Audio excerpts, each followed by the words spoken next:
Monseigneur Nicolas Lernoux, Bonjour. vous êtes évêque de Constantine en Algérie, un des successeurs donc de Saint-Augustin. Merci de nous accorder un peu de votre temps au cœur de ces journées bien remplies. Vous êtes l'évêque accompagnateur de la Session des jeunes, qui est une des nouveautés de ces rencontres méditerranéennes. Est-ce que vous pourriez nous dire pour commencer, qu'est-ce que ces jeunes portent dans leur cœur ? Alors de fait, le cardinal Aveline m'a demandé d'accompagner ce groupe des jeunes, 70 jeunes venus de 25 pays de toute la Méditerranée, qui ne sont pas tous chrétiens, ni même tous catholiques. L'objectif de ce panel est d'abord de se rencontrer. C'est vraiment la visée première de ce forum d'une semaine.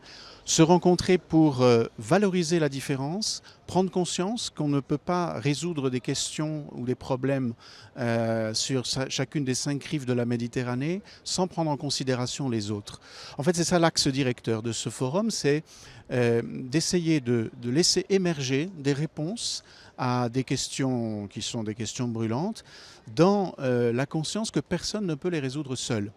Et donc les jeunes préparent en quelque sorte un travail qu'ils vont faire en commun avec les évêques à la fin de cette semaine, 70 évêques, 70 jeunes, qui vont travailler ensemble pour laisser émerger ce que j'appellerais une conscience méditerranéenne et être une force de proposition sur différentes thématiques qui sont à la fois brûlantes et complexes de Méditerranée. Et ce document, il sera transmis, remis au pape, mais en présence également de membres de la société civile, d'hommes et de femmes politiques. Est-ce qu'il y a une visée politique à ce travail ?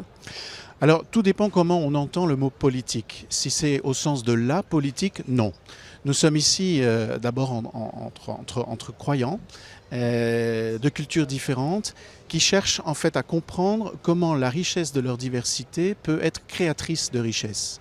Maintenant, si on entend la chose au sens du politique, un peu comme les Grecs d'autrefois l'entendaient, certes, parce qu'il n'y a pas de foi qui ne soit engagée dans la société civile, dans le monde associatif, dans l'Église elle-même, dans le contexte interreligieux, bien entendu. Mais la visée n'est pas de trouver des solutions à des problèmes génériques, elle est de faire se rencontrer des visages qui sont des hommes et des femmes de terrain et qui, à travers la richesse de cette rencontre, vont pouvoir aussi créer, impacter là où ils vivent, dans ce que j'appellerais la société civile.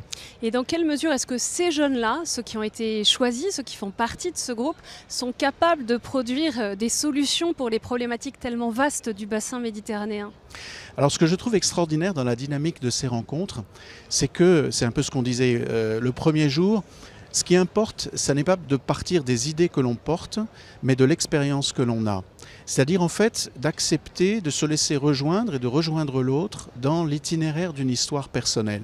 Ce qui est merveilleux dans les rencontres que nous avons maintenant, c'est que importe finalement moins comme matière première l'idée, le talent ou la compétence que l'on a par rapport à tel sujet, que le fait que, entrecroisant ces histoires, émerge quelque chose qui n'est pas de l'ordre d'une compétence, mais qui est de l'ordre d'un visage qui se dessine comme en transparence.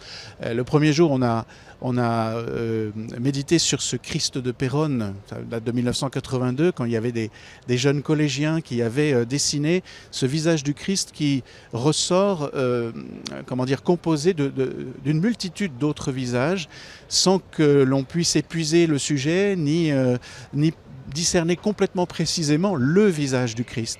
En fait, c'est un peu ça que nous sommes en train de vivre maintenant.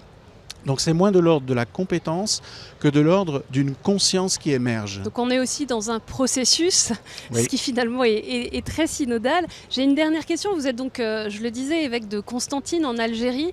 Vous-même, avec quelle préoccupation est-ce que vous arrivez à ces rencontres méditerranéennes alors que la rencontre des évêques va commencer demain soir ?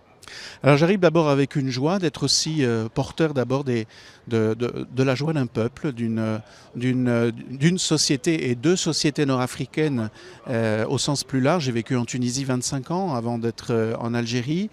J'arrive aussi avec une fierté de pouvoir aussi témoigner de ce que nous vivons aujourd'hui en m'appuyant sur des témoignages anciens, comme celui d'un immense méditerranéen comme Saint-Augustin, qui fut donc évêque à Hippone. Et puis j'arrive aussi avec une préoccupation forte sur la construction d'un avenir partagé. Quelles sont les perspectives pour la jeunesse d'aujourd'hui? Quelles sont les perspectives pour les migrants qui prennent la mer? En fait, nous rencontrons des visages qui sont bien plus que des jeunes en attente de travail ou de perspectives, ou des migrants au milieu du drame qu'ils vivent en Méditerranée. Quelle est l'histoire de chacun? Il faut qu'on arrive à passer, et c'est ce que nous essayons de faire et que nous faisons, je crois, de la question que faire et comment agir, qui est prégnante et très importante, à la question qui es-tu et comment je peux te rencontrer. Merci beaucoup, Monseigneur Nicolas Lernoux, d'avoir répondu à notre invitation. Je vous retrouve demain à 19h30 sur KTO, bien sûr, pour un nouveau rendez-vous Med 23. Toute la programmation des rencontres méditerranéennes est à retrouver sur ktotv.com et sur notre application. Bonne soirée et à demain.